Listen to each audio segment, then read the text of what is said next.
ఓ దేవుడా ఇదేమిది నాయనా! ఈ ఎర్ర సముద్రం ఎవడు దాటుతాడు? దీంట్లో మేము చచ్చేదానికా? ఈ అరణ్యంలో చచ్చేదానికి తీసుకొచ్చేదని కీడుగా అనుకున్నారు. కానీ ఆ ఎర్ర సముద్రం లేకపోతే ఆ ఐగుప్తీయులను చంపేదెట్లా? ఆ ఎర్ర సముద్రమే లేకపోతే ఆ సైన్యం తమను తరుముకొని వస్తున్న సైన్యం హతమయ్యేదెట్లా? అది కీడుగా కనబడింది గానీ, అది కీడు కాదు. అది మేలే.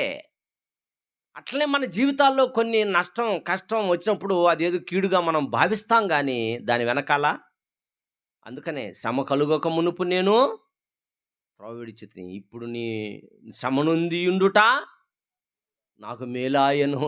అది. శ్రమ నొందియుండుట నాకు మేలాయెను. మనకొచ్చే ఇబ్బందులు, మనకొచ్చే ఇరుకులు, మనకొచ్చే కష్టాలు, నష్టాలు వాటి ద్వారా దేవుడు మేలు చేస్తాడు. మనల్ని హెచ్చరిస్తాడు, సరిచేస్తాడు.